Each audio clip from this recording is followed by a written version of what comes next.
Hello guys, कैसे हैं आप सब। आई होप आप सब बहुत अच्छे हैं। तो चलिए ज़्यादा समय आपका न लेते हुए आज की स्टोरी स्टार्ट करते हैं। उसके पहले जिन्होंने हमारे चैनल को सब्सक्राइब नहीं किया है वो प्लीज़ सब्सक्राइब कर दें, बेल आइकन जरूर दबाइएगा ताकि हमारी स्टोरी सबसे पहले आप तक पहुंचे।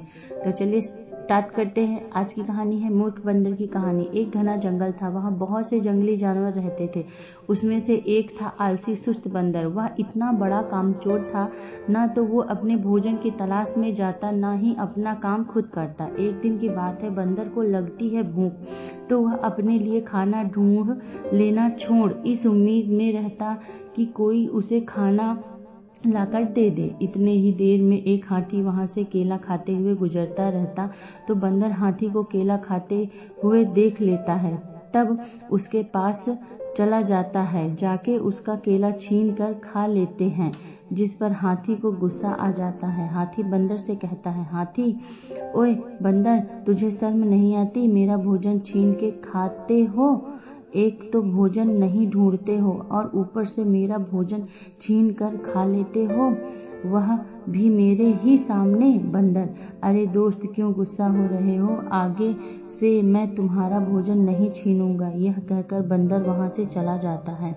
थोड़ी दूर जाने के बाद बंदर को एक खरगोश दिखता है जो गाजर खाते रहता है। वह उसके पास जाके गाजर छीन लेता है। खरगोश, तुम कितने बेशर्म जानवरों में इतनी मुश्किल से एक गाजर ढूंढ के लाया था और वह भी तुम मुझसे छीन ली। खुद तो अपना भोजन लाते नहीं हो और दूसरे का भोजन मांग कर यह छीन के खाते हो। यह बात सुनकर बंदर वहां से चला गया। अगले दिन शेर, जो कि कुछ फलों को छुपा कर रख रहा था, यह सब बंदर देख लेता है। वहां शेर के पास जाता है और उसके फल चुरा लेता है। यह देखकर शेर को बहुत गुस्सा आता है। शेर, तुम्हारी इतनी हिम्मत, तुमने जंगल के राजा यानी मेरे फल चुराए और उसे खा लिया।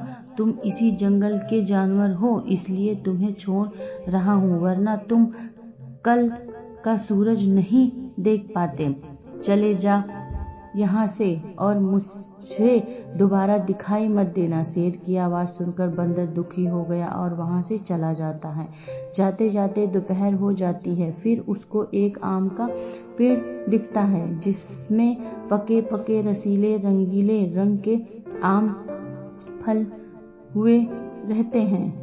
बंदर, अरे वाह, कितना बड़ा पेड़ है, रसीले आम, वह भी इतने सारे हैं। अगर मैं इन सबको तोड़ दूं तो मुझे काफी दिन तक भोजन की तलाश करने की जरूरत नहीं पड़ेगी और मैं किसी का भोजन में नहीं चुरा लूंगा, तो मुझे किसी की डांट भी नहीं खानी पड़ेगी। इतने में बंदर एक कुल्हाड़ी लेकर पेड़ की एक टहनी के ऊपर बैठकर उस टहनी को काटने लगता है, जिधर वहां खुद बैठा रहता है। इतने में वहां खरगोश आता है। खरगोश, अरे दोस्त, यह क्या कर रहे हो? जिस डाल में बैठे हो उसे ही काट रहे हो तुम? तो गिर जाओगे, तुम्हें चोट लग जाएगी। बंदर, चला जा यहाँ से, तू इतना छुटकू सा है और मेरे को चला सिखाने? चल भाग यहाँ से।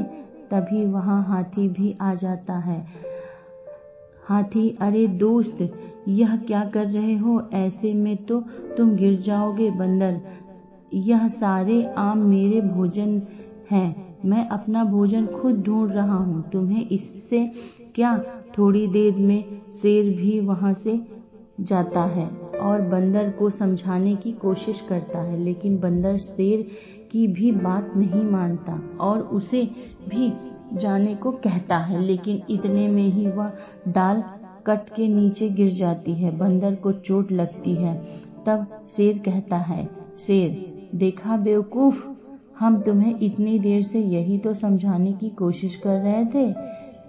तुम गिर जाओगे और तुम्हें चोट लगेगी। भोजन मेहनत से मिलता है, बेवकूफी से नहीं। मूर्ख बंदर। उस दिन से बंदर को खुद बेवकूफी का एहसास हुआ और वह खुद अपने लिए भोजन ढूंढना शुरू किया।